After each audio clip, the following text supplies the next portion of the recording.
ਸਤਿ ਸ਼੍ਰੀ ਅਕਾਲ, ਨਮਸਕਾਰ ਤੇ ਆਦਾਬ। मैं हाँ हरजिंद कौर मांगट ਤੇ ਤੁਸੀਂ ਦੇਖ ਰਹੇ ਹੋ ਇੰਡੋਜ਼ ਟੀਵੀ। ਸਵਾਗਤ ਹੈ ਜੀ ਸਾਰਿਆਂ ਦਾ। ਬੁਲੇਟਿਨ ਦੀ ਸ਼ੁਰੂਆਤ ਕਰਦੇ ਹਾਂ ਜੀ ਤੇ ਬੁਲੇਟਿਨ ਦੀ ਸ਼ੁਰੂਆਤ ਕਰਨ ਲਈ ਸਾਡੇ ਨਾਲ ਜੁੜ ਚੁੱਕੇ ਨੇ ਅਮਰਜੀਤ ਨਾਗੀ ਜੀ, ਜੋ ਕਿ ਇਸ ਸਮੇਂ ਸਿਡਨੀ ਮੌਜੂਦ ਨੇ। ਕਰਦੇ ਹਾਂ ਜੀ ਉਹਨਾਂ ਦਾ ਸਵਾਗਤ। ਅਮਰਜੀਤ ਨਾਗੀ ਜੀ, ਸਵਾਗਤ ਹੈ ਜੀ ਤੁਹਾਡਾ ਇੰਡੋਜ਼ ਟੀਵੀ ਤੇ। ਸਤਿ ਸ਼੍ਰੀ ਅਕਾਲ ਅਰਜਿੰਦ ਤੇ ਤੁਹਾਡੇ ਦਰਸ਼ਕਾਂ ਨੂੰ ਵੀ ਸਾਰਿਆਂ ਨੂੰ ਸਲਾਮ, ਸਤਿ ਸ਼੍ਰੀ ਅਕਾਲ ਤੇ ਨਮਸਤੇ। ਜੀ ਤੇ ਕੀ ਹਾਲ ਚਾਲ ਨੇ ਜੀ ਬ੍ਰਿਸਬਨ ਦੇ? ਬ੍ਰਿਸਬਨ ਦੇ ਹਾਲ ਚਾਲ ਠੀਕ ਨੇ ਜੀ। ਅਜੇ ਸੁੱਖ ਹੈ, ਅਜੇ ਕੋਈ ਕੇਸ ਅਜੇ ਨਹੀਂ ਆਇਆ, ਪਰ ਜਿਹੜਾ ਮੌਸਮ ਹੈ ਉਹ ਬੜੀਆਂ ਲੁਕਣ ਮਿਚੀਆਂ ਖੇਡ ਰਿਹਾ ਜੀ। ਸਿਡਨੀ ਬਾਰੇ ਦੱਸੋ, ਸਿਡਨੀ ਦਾ ਮੌਸਮ ਕਿਹੋ ਜਿਹਾ? ਸਿਡਨੀ 'ਚ ਤਾਂ ਦੇਖੋ ਜੀ ਇਹ ਸਾਰਾ ਹਫਤਾ ਬਾਰਿਸ਼ ਹੁੰਦੀ ਰਹੀ ਹੈ ਤੇ ਲੋਕੀ ਜ਼ਿਆਦਾ ਬਾਹਰ ਨਹੀਂ ਨਿਕਲੇ।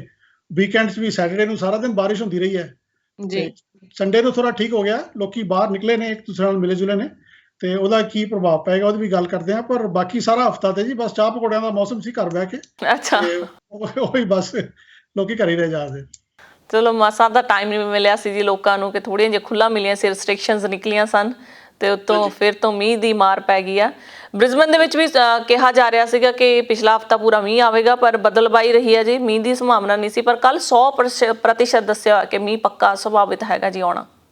ਹਾਂ, ਨਹੀਂ ਇੱਥੇ ਸਿਡਨੀ 'ਚ ਤੇ ਹੁਣ ਥੋੜਾ ਜਿਹਾ ਰਿਲੈਕਸ ਹੋ ਗਿਆ, ਵੈਦਰ ਥੋੜਾ ਠੀਕ ਹੁੰਦਾ ਜਾ ਰਿਹਾ ਇਸ ਹਫਤੇ। ਲੇਕਿਨ ਪਿਛਲੇ ਹਫਤੇ ਨਿਊ ਸਾਊਥ ਵੇਲਜ਼ ਸਾਰੇ 'ਚ ਹੀ ਕਾਫੀ ਜਗ੍ਹਾ ਤੇ ਫਲੱਡਸ ਵੀ ਆਏ ਨੇ, ਲੋਕਾਂ ਦਾ ਨੁਕਸਾਨ ਵੀ ਹੋਇਆ, ਸੜਕਾਂ ਵੀ ਬੰਦ ਹੋ ਗਈਆਂ ਨੇ ਤੇ ਪਰ ਹੁਣ ਹੌਲੀ ਹੌਲੀ ਖੁੱਲ ਰਹੀਆਂ ਨੇ। ਇੱਥੇ ਜਿਹੜਾ ਮੇਨ ਵਾਟਰ ਸਪਲਾਈ ਦਾ ਡੈਮ ਹੈ ਵਾਰਾਗੈਂਬਾ ਡੈਮ, ਉਹ ਵੀ ਓਵਰਫਲੋ ਕਰ ਰਿਹਾ ਸੀ ਲਾਸਟ ਵੀਕ ਤੇ ਇੱਥੇ ਕਾਫੀ ਬਾਰਿਸ਼ ਹੋਈ ਹੈ।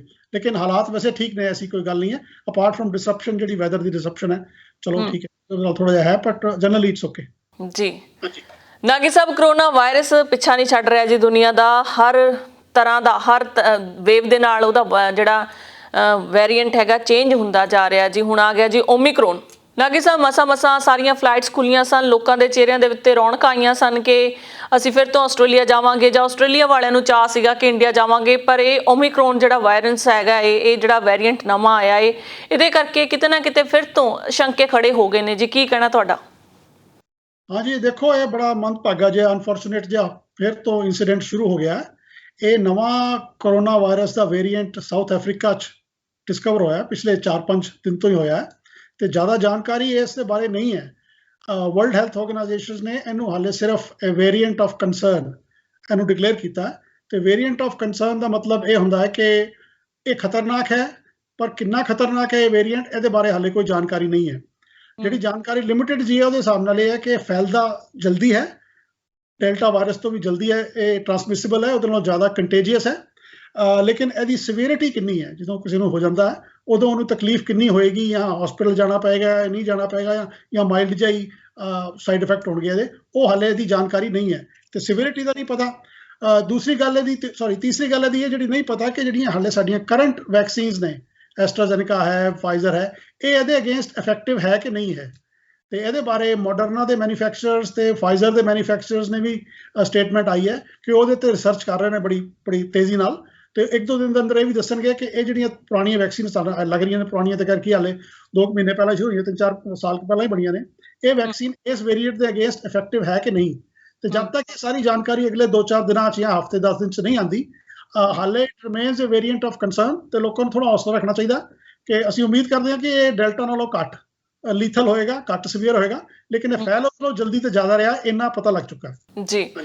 ਗੱਲ ਕਰਦੇ ਹਾਂ ਜੀ ਇੰਡੀਆ ਦੀ। ਇੰਡੀਆ ਦੇ ਵਿੱਚ 12 ਦੇਸ਼ਾਂ ਦੀ ਮਨਾਹੀ ਕਰ ਦਿੱਤੀ ਹੈ ਜੀ ਓਮਿਕਰੋਨ ਆਉਣ ਦੇ ਨਾਲ ਹੀ। ਕੇਂਦਰ ਸਰਕਾਰ ਨੇ ਬਹੁਤ ਸਾਰੇ ਹਦਾਇਤਾਂ ਜਾਰੀ ਕਰ ਦਿੱਤੀਆਂ ਨੇ 14 ਦਿਨਾਂ ਦੀ। ਹੁਣ ਯਾਤਰੀ ਜਿਹੜੇ ਹੈਗੇ ਨੇ ਬਾਹਰੋਂ ਜਾਣ ਵਾਲੇ, ਜਿਹੜੇ ਰੈੱਡ ਲਾਈਨ ਦੇ ਵਿੱਚ ਜਾਂ ਰੈੱਡ ਉਹਦੇ ਵਿੱਚ ਜ਼ੋਨ ਦੇ ਵਿੱਚ ਮੌਜੂਦ ਕੀਤੇ ਗਏ ਨੇ 12 ਦੇਸ਼, ਉਹਨਾਂ ਲਈ 14 ਦਿਨਾਂ ਦੀ ਹਿਸਟਰੀ ਦੱਸਣੀ ਹੋਵੇਗੀ ਜੀ ਕਿ ਕਿੱਥੇ ਕਿੱਥੇ ਨੇ ਉਹ, ਤੇ ਕਾਫੀ ਸਾਰੀਆਂ ਹਦਾਇਤਾਂ ਕੇਂਦਰ ਸਰਕਾਰ ਵੱਲੋਂ ਕੀਤੀਆਂ ਗਈਆਂ ਨੇ ਜੀ।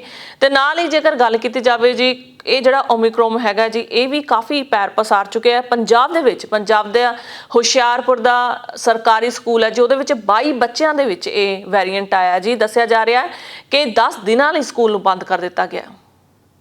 ਹਾਂਜੀ, ਇਹ ਜਿਹੜੀ ਖਬਰ ਆ ਰਹੀ ਹੈ ਇੰਡੀਆ ਤੋਂ ਕਿ ਪਹਿਲਾਂ ਉੱਥੇ ਜਿਹੜੀ ਸਕੂਲ ਟੀਚਰ ਸੀ ਉਹਨੂੰ ਪਾਇਆ ਗਿਆ ਹੈ ਓਮਿਕਰੋਨ ਵੇਰੀਐਂਟ, ਤੇ ਫਿਰ ਹੁਣ ਬੱਚਿਆਂ ਨੂੰ ਵੀ ਦੇ ਵਿੱਚ ਵੀ ਡਿਸਕਵਰ ਕੀਤਾ ਗਿਆ। ਇਹ ਦੇਖੋ ਜੀ ਬੜਾ ਮੰਦਭਾਗਾ, ਹਾਲੇ ਸਕੂਲ ਤੇ ਉਹਨੇ ਖੁੱਲੇ ਹੀ ਸਨ ਤੇ ਇਹ ਫਿਰ ਮੁਸੀਬਤ ਫਿਰ ਤੋਂ ਆ ਗਈ ਹੈ। ਜਿੱਥੇ ਤੱਕ ਕੰਟਰੀ ਦੀ ਬੈਨ ਦਾ ਸਵਾਲ ਹੈ ਜੀ, ਇੰਡੀਆ ਵਾਲਿਆਂ ਨੇ ਕੀ ਕੀਤਾ ਹੈ ਕਿ ਇੰਡੀਆ 'ਚੋਂ ਉਹਨਾਂ ਨੇ 2 ਲਿਸਟਾਂ ਜਾਰੀ ਕੀਤੀਆਂ ਨੇ। ਇੱਕ ਤੇ ਨਾਰਮਲ ਲਿਸਟ ਹੈ ਤੇ ਇੱਕ ਹੈ ਕੰਟਰੀਜ਼ ਐਟ ਰਿਸਕ, ਉਹ ਲਿਸਟ ਜਾਰੀ ਕੀਤੀ ਹੈ। ਉਹ ਕੰਟਰੀ ਜਿਹੜੀ ਐਟ ਰਿਸਕ ਲਿਸਟ ਹੈ ਉਹਦੇ 'ਚ ਅਫਰੀਕਨ ਦੀਆਂ ਸਾਰੀ ਕੰਟਰੀਆਂ ਨੇ, ਲਿਸੋਥੋ, ਕਵਿਸਤਾਨੀ, Namibia, ਬੋਟਸਵਾਨਾ, Zimbabwe, Seychelles, Mozambique, Malawi ਤੇ ਨਾਲ ਸਾਰੀ ਯੂਰੋਪੀਅਨ ਯੂਨੀਅਨ ਦੀਆਂ ਸਾਰੀ ਕੰਟਰੀਜ਼, UK ਤੇ ਨਾਲ ਨਿਊਜ਼ੀਲੈਂਡ, ਇਹਨਾਂ ਕੰਟਰੀਆਂ ਨੂੰ ਐਟ ਰਿਸਕ ਲਿਸਟ 'ਚ ਪਾ ਦਿੱਤਾ ਗਿਆ।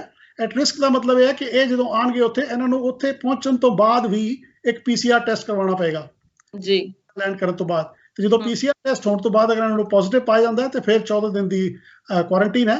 ਅਗਰ ਉਹ PCR ਟੈਸਟ ਪੋਜ਼ਿਟਿਵ ਨਹੀਂ ਪਾਇਆ ਜਾਂਦਾ ਇਹਨਾਂ 10-12 ਕੰਟਰੀਆਂ ਦਾ, ਤੋਂ ਜਿਹੜੇ ਟਰੈਵਲਰਸ ਆ ਰਹੇ ਨੇ, ਫਿਰ ਉਹਨਾਂ ਨੂੰ ਹੋਮ ਕੁਆਰੰਟੀਨ ਵਾਸਤੇ ਭੇਜਿਆ ਜਾਏਗਾ। ਆਸਟ੍ਰੇਲੀਆ ਹਾਲੇ ਉਸ ਐਟ ਰਿਸਕ ਕੰਟਰੀ 'ਚ ਨਹੀਂ ਆਇਆ, so we are so far safe. ਤੇ ਆਸਟ੍ਰੇਲੀਆ ਤੋਂ ਅਗਰ ਕੋਈ ਇੰਡੀਆ ਟਰੈਵਲ ਕਰਨਾ ਚਾਹੇ ਤੇ ਉਹ ਹਾਲੇ ਇਹ ਰਿਸਟ੍ਰਿਕਸ਼ਨ ਉਹਨਾਂ ਤੇ ਨਹੀਂ ਹੈ। ਜਿੱਥੋਂ ਤੱਕ ਆਸਟ੍ਰੇਲੀਆ ਦਾ ਸਵਾਲ ਹੈ, ਆਸਟ੍ਰੇਲੀਆ ਨੇ ਹਾਲੇ ਸਿਰਫ 9 ਅਫਰੀਕਨ ਕੰਟਰੀਜ਼ ਦੀ ਫਲਾਈਟਸ ਨੂੰ ਹੀ ਬੈਨ ਕੀਤਾ ਤੇ ਬਾਕੀ ਜਗ੍ਹਾ ਤੋਂ ਹਾਲੇ ਫਲਾਈਟਸ ਆ ਰਹੀਆਂ ਨੇ, ਇੰਕਲੂਡਿੰਗ ਇੰਡੀਆ।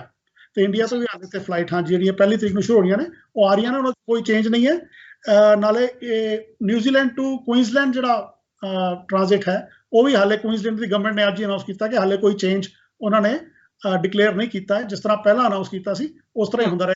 ਤੇ ਜਿਸ ਤਰ੍ਹਾਂ ਅਸੀਂ ਪਹਿਲਾਂ ਵੇਖਿਆ, ਤਾਂ ਪੂਰੀ ਜਾਣਕਾਰੀ ਇਸ ਵਾਇਰਸ ਬਾਰੇ ਨਹੀਂ ਹੈ। ਜਦੋਂ ਆ ਜਾਏਗੀ 2-4 ਦਿਨ ਤੱਕ ਹੋ ਸਕਦਾ ਹੈ ਇਹ ਸਾਰੀ ਇਨਫੋਰਮੇਸ਼ਨ ਚੇਂਜ ਕਰਨੀ ਪਏ ਸਾਨੂੰ। ਤੇ ਲੋਕੀ ਬਸ ਧਿਆਨ ਰੱਖਣ, keep N I on the news.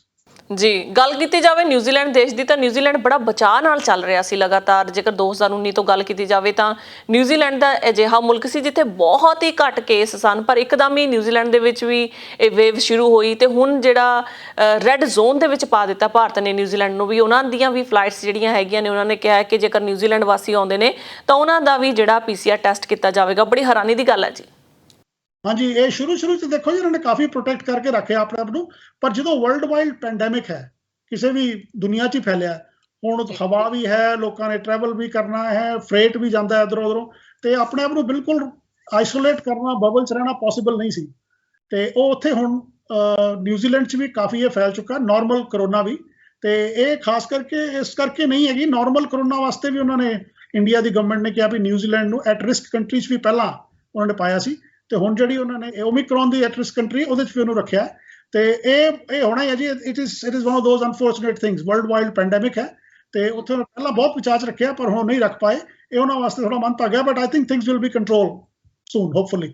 ਜੀ, ਚਲੋ ਉਮੀਦ ਕਰਦੇ ਹਾਂ ਕਿ ਸਾਰੀਆਂ ਜਿਹੜੀਆਂ ਸਮੱਸਿਆਵਾਂ ਹੈਗੀਆਂ, ਸਿਚੁਏਸ਼ਨਸ ਬਣੀਆਂ ਹੋਈਆਂ ਨੇ, ਬੜੀ ਛੇਤੀ ਕੰਟਰੋਲ ਦੇ ਵਿੱਚ ਆ ਜਾਣ, ਕਿਉਂਕਿ ਦੁਨੀਆ ਪਹਿਲੇ ਹੀ ਅੱਕੀ ਪਈ ਹੈ ਜੀ। ਬਹੁਤ ਜ਼ਿਆਦਾ ਘਰਾਂ ਦੇ ਵਿੱਚ ਬੈਠ ਕੇ ਲੋਕੀ ਅੱਕੇ ਹੋਏ ਨੇ, ਜਾਂ ਜਿਨ੍ਹਾਂ ਨੇ ਦੇਸ਼ ਵਿਦੇਸ਼ ਦੀਆਂ ਯਾਤਰਾਵਾਂ ਕਰਨੀਆਂ, ਬੜੇ ਜ਼ਰੂਰੀ ਕੰਮ ਨੇ ਕਈਆਂ ਦੀ ਇੰਨੀ ਮਜਬੂਰੀ ਬਣੀ ਜੀ ਕਿ ਕਈਆਂ ਦੇ ਆਪਣੇ ਵਿਛੜ ਗਏ, ਕਿਉਂਕਿ ਕਰੋਨਾ ਵਾਇਰਸ ਦੀ ਸਿਚੁਏਸ਼ਨ ਕਰਕੇ, ਜਾਂ ਕਈ ਅਜਿਹੀਆਂ ਬਿਮਾਰੀਆਂ ਕਰਕੇ ਜਿਨ੍ਹਾਂ ਨੂੰ ਜਿਹੜੀਆਂ ਵੱਸ 'ਚ ਨਹੀਂ ਹੁੰਦੀਆਂ ਬੰਦੇ ਦੇ, ਉਹਦੀ ਮੌਤ ਦਾ ਕਾਰਨ ਬਣ ਜਾਂਦੀਆਂ ਨੇ। ਪਰ ਧੀ ਪੁੱਤ ਜਿਹੜੇ ਭੈਣ ਭਾਈ ਜਾਂ ਮਾਂ-ਬਾਪ ਅਪਾਰਟ ਬੈਠੇ ਨੇ, ਉਹਨਾਂ ਲਈ ਬਹੁਤ ਹੀ ਅਸਹਿ ਦਰਦ ਹੁੰਦਾ ਜੀ, ਕਿਉਂਕਿ ਸਿਚੁਏਸ਼ਨ ਇੱਦਾਂ ਦੀ ਬਣ ਜਾਂਦੀ ਹੈ। ਇੱਕ ਪਾਸੇ ਆਪਣੇ ਪਿਆਰਿਆਂ ਦੀ ਡੈਥ ਹੋਈ ਹੁੰਦੀ ਹੈ ਤੇ ਦੂਜੇ ਪਾਸੇ ਤੁਹਾਡੇ ਕੋਲ ਹੱਥ ਵਿੱਚ ਕੁਝ ਵੀ ਨਹੀਂ ਹੁੰਦਾ, ਜਦ ਕਿ ਤੁਸੀਂ ਜਾਣਾ ਚਾਹੁੰਦੇ ਹੁੰਦੇ, ਪਰ ਉਹ ਸਿਚੁਏਸ਼ਨ ਇੱਦਾਂ ਦੀ ਬਣੀ ਹੁੰਦੀ ਆ ਕਿ ਜਾਂ ਤਾਂ ਤੁਸੀਂ ਸਮਝ ਸਕਦੇ ਹੋ ਜਾਂ ਤੁਹਾਡੇ ਘਰ ਵਾਲੇ ਸਮਝ ਸਕਦੇ ਨੇ ਜੀ। ਸੋ ਇਹ ਬਹੁਤ ਹੀ ਡਿਪਰੈਸਿਵ ਜਿਹੜੀਆਂ ਹੈਗੀਆਂ ਨੇ ਗੱਲਾਂ ਜੀ। ਗੱਲ ਕਰਦੇ ਹਾਂ ਜੀ ਇੰਡੀਆ ਦੀ, ਭਾਰਤ ਦੇ ਵਿੱਚ ਸਰਦ ਰੁੱਤ ਇਜਲਾਸ ਅੱਜ ਸ਼ੁਰੂ ਹੋਣ ਜਾ ਰਿਹਾ ਜੀ। ਕਾਲੇ ਕਾਨੂੰਨੀ ਬਿੱਲਾਂ ਨੂੰ ਲੈ ਕੇ ਕਿੰਨੇ ਸਮੇਂ ਤੋਂ, ਸਾਲ ਭਰ ਤੋਂ ਜਿਹੜੇ ਕਿਸਾਨ ਬੈਠੇ ਸਨ, ਖੁਸ਼ੀਆਂ ਛਾਈਆਂ ਕਿ ਲਗਾਤਾਰ ਜਿਹੜੇ ਕਿਸਾਨਾਂ ਦਾ ਸੰਘਰਸ਼ ਨੂੰ ਬੂਰ ਪਿਆ ਜੀ। ਤੇ ਅੱਜ ਸਰਦ ਰੁੱਤ ਦੇ ਇਜਲਾਸ ਵੱਲ ਕਿਸਾਨਾਂ ਦੀ ਸਾਰਿਆਂ ਦੀ ਨਜ਼ਰ ਹੈ, ਕਿਉਂਕਿ MSP ਦੀ ਕਾਨੂੰਨੀ ਗਰੰਟੀ ਦੇ ਉੱਤੇ ਉਹਨਾਂ ਨੇ ਕਿਹਾ ਹੈ ਕਿ ਕਾਨੂੰਨ ਬਣੇ ਤੇ ਨਾਲ ਹੀ ਜਿਹੜੇ ਸੰਸਦ ਦੇ ਵਿੱਚ ਜਿਹੜੇ ਬਿੱਲ ਹੈਗੇ ਨੇ, ਕਾਨੂੰਨੀ ਤੌਰ ਦੇ ਉੱਤੇ ਉਹਨਾਂ ਨੂੰ ਖਾਰਜ ਕੀਤਾ ਜਾਵੇ। ਹਾਂਜੀ, ਇਹ ਦੇਖੋ ਜੀ, ਵੈਸੇ ਤਾਂ ਇੱਕ ਪਾਸੋਂ ਤੇ ਖੁਸ਼ੀ ਦੀ ਗੱਲ ਹੈ ਕਿ ਕਾਨੂੰਨ ਜਿਹੜੇ ਸੀ ਵਾਪਸ ਹੋ ਗਏ ਹਨ। ਕਾਲੇ ਕਾਨੂੰਨ ਕ੍ਰਿਸ਼ੀ ਦੇ ਜਿਹੜੇ ਐਗਰੀਕਲਚਰ ਸੈਕਟਰ ਦੇ ਲਗਾਏ ਸੀ ਜਿਹੜੇ ਸੈਂਟਰਲ ਗਵਰਨਮੈਂਟ ਨੇ, ਲੇਕਿਨ ਜਿਹੜਾ ਇਸ ਗਵਰਨਮੈਂਟ ਦਾ ਟੋਟਲ ਇੰਪ੍ਰੈਸ਼ਨ ਹੈ ਨਾ ਜੀ ਦੁਨੀਆ ਤੇ, ਉਹ ਕੋਈ ਭਰੋਸੇਮੰਦ ਨਹੀਂ ਹੈ। ਤੇ ਲੋਕਾਂ ਨੂੰ ਵਿਸ਼ਵਾਸ ਨਹੀਂ ਹੈ ਕਿ ਇਹ ਕਹਿ ਤਾਂ ਰਹੇ ਨੇ ਕਿ ਕਾਨੂੰਨ ਰੱਦ ਕਰਤੇ ਨੇ, ਫਾਈਨਲ ਹੋ ਵੀ ਜਾਣਗੇ ਕਿ ਨਹੀਂ। ਤੇ ਇਸ ਕਰਕੇ ਕਿਸਾਨ ਹਾਲੇ ਧਰਨੇ ਤੇ ਬੈਠੇ ਹੋਏ ਸੀ ਉੱਥੇ। ਤੇ just wanted to make sure ਕਿ ਲਾਸਟ ਮਿੰਟ ਤੇ ਆ ਕੇ ਕੁਝ ਇਸ ਤਰ੍ਹਾਂ ਦੀ ਡਿਕਲੇਰੇਸ਼ਨ ਨਾ ਕਰਤੀ ਜਾਏ ਕਿ ਜੀ ਸਥਿਤੀ ਬਦਲ ਗਈ ਹੈ ਤੇ ਹੁਣ ਨਹੀਂ ਕਰ ਸਕਦੇ। ਤੇ ਇਸ ਕਰਕੇ ਉਹਨਾਂ ਨੇ ਕਿਸਾਨਾਂ ਦੀ ਇਹ ਬੜੀ ਸਲੂਟ ਹੈ ਉਹਨਾਂ ਨੂੰ ਕਿ ਉਹਨਾਂ ਐਂਡ ਤੱਕ ਆਪਣਾ ਜਿਹੜਾ ਹੈ ਪ੍ਰੈਸ਼ਰ ਬਣਾਈ ਰੱਖਿਆ। ਤੇ just wanted to make sure ਕਿ ਇਹ ਕਾਲੇ ਕਾਨੂੰਨ ਜਿਹੜੇ ਨੇ ਅੱਜ ਵਾਪਸ ਹੋ ਜਾਣ। ਉਸ ਤੋਂ ਬਾਅਦ ਉਮੀਦ ਅਸੀਂ ਇਹ ਕਰਦੇ ਹਾਂ ਕਿ ਕਿਸਾਨ ਥੋੜਾ ਸੌਫਟਰ ਅਪਰੋਚ ਲੈਣਗੇ ਤੇ ਆਪਣੇ ਘਰਾਂ ਨੂੰ ਵਾਪਸ ਜਾਣਗੇ। MSP ਦੇ ਬਾਰੇ ਵੀ ਇਹ ਗੱਲ ਅੱਜ ਹੋਣੀ ਹੈ ਕਿ ਉਹਦੀ ਕਮੇਟੀ ਜਿਹੜੀ ਬਣਾਈ ਜਾਏਗੀ, ਉਹ ਸਰਕਾਰ ਦੇ ਨੁਮਾਇੰਦੇ ਵੀ ਉਹਦੇ ਅੰਦਰ ਹੋਣਗੇ ਤੇ ਜਿਹੜੇ ਤੁਹਾਡੇ ਐਗਰੀਕਲਚਰ ਇਕੋਨੋਮਿਸਟ ਨੇ ਉਹ ਵੀ ਹੋਣਗੇ, ਤੇ ਮੋਸਟ ਇੰਪੋਰਟੈਂਟਲੀ ਜਿਹੜੇ ਕਿਸਾਨਾਂ ਦੇ ਨੁਮਾਇੰਦੇ ਨੇ ਉਸ ਕਮੇਟੀ 'ਚ ਹੋਣਗੇ। ਤੇ ਉਹ ਮਿਲ ਜੁਲ ਕੇ ਜਿਹੜਾ ਰੂਲ ਬਣਾਉਣਗੇ ਜਾਂ ਜੋ ਕਾਨੂੰਨ MSP ਦਾ ਪਾਸ ਕਰਨਗੇ, ਉਹਨੂੰ ਸਰਕਾਰ ਮੰਨੇਗੀ। ਤੇ ਹੋਪਫੁਲੀ ਇਹ ਵੀ ਅੱਜ ਪਾਸ ਹੋ ਜਾਏਗਾ ਤੇ ਉਸ ਤੋਂ ਬਾਅਦ ਸਾਰਾ ਸੁੱਖ ਦਾ ਸਾਹ ਆਏਗਾ, ਸਾਰੇ ਆਪਣੀ ਘਰ ਜਾਣਗੇ ਤੇ ਆਪਣੀ ਫੈਮਲੀਆਂ ਨਾਲ ਜਾ ਕੇ ਦੁਬਾਰਾ ਤੋਂ ਮਿਲਣਗੇ।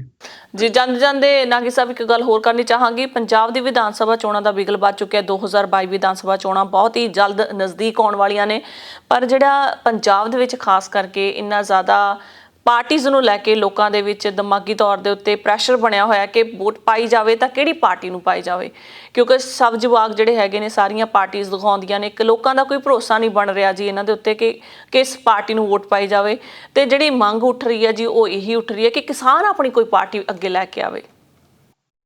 ਦੇਖੋ ਜੀ, ਅਸੀਂ ਪਹਿਲਾਂ ਵੀ ਕਿਹਾ ਸੀ ਕਿ ਐਜੀਟੇਸ਼ਨ ਤੇ ਠੀਕ ਹੈ, ਲੇਕਿਨ ਜਿਹੜੇ ਕਾਨੂੰਨ ਬਣਦੇ ਨੇ, ਰੂਲ ਬਣਦੇ ਨੇ, ਅਗਰ ਉਹ ਖੇਤੀਬਾੜੀ ਨੂੰ ਅਫੈਕਟ ਕਰਦੇ ਨੇ ਤੇ ਉਹ ਇੱਕ ਪੋਲੀਟੀਕਲ ਪ੍ਰੋਸੈਸ ਦੇ ਥਰੂ ਬਣਦੇ ਨੇ, ਤੇ ਅਗਰ ਉਹਨੂੰ ਸੁਧਾਰ ਕਰਨਾ ਤੇ ਉਹ ਵੀ ਪੋਲੀਟੀਕਲ ਪ੍ਰੋਸੈਸ ਦੇ ਥਰੂ ਹੀ ਹੋਣਾ ਹੈ।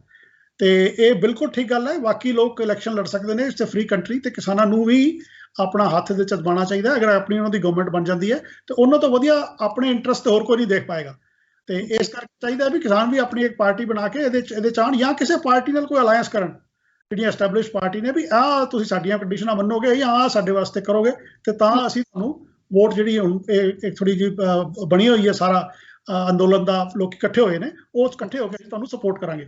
ਤੇ ਇਹ ਕੋਈ ਮਾੜੀ ਗੱਲ ਨਹੀਂ ਹੈ ਜੀ, ਜ਼ਰੂਰ ਕਰਨਾ ਚਾਹੀਦਾ ਉਹਨਾਂ ਨੂੰ। ਇਟਸ ਅ ਡੈਮੋਕ੍ਰੇਸੀ ਹੈ, ਕਨਸਟੀਟਿਊਸ਼ਨਲ ਕੰਟਰੀ ਚੱਲਦੀ ਹੈ, they have right to make a party and participate and I think they should. ਜੀ ਜੀ, ਬਹੁਤ ਬਹੁਤ ਸ਼ੁਕਰੀਆ ਅਮਰਜੀਤ ਨਾਗੀ ਜੀ ਸਾਰੀ ਜਾਣਕਾਰੀ ਦੇ ਲਈ। ਮਿਲਦੇ ਹਾਂ ਜੀ ਅਗਲੇ ਸੋਮਵਾਰ। ਧੰਨਵਾਦ ਜੀ ਤੁਹਾਡਾ। ਥੈਂਕ ਯੂ ਜੀ। ਦਰਸ਼ਕੋ, ਸਮਾਂ ਹੋ ਚੱਲਿਆ ਤੁਹਾਡੇ ਤੋਂ ਵੀ ਇਜਾਜ਼ਤ ਲੈਣ ਦਾ। ਨਵੀਆਂ ਤੇ ਤਾਜ਼ਾ ਖਬਰਾਂ ਲਈ ਦੇਖਦੇ ਰਹੋ ਇੰਡੋਜ਼ ਟੀਵੀ ਆਸਟ੍ਰੇਲੀਆ। ਧੰਨਵਾਦ।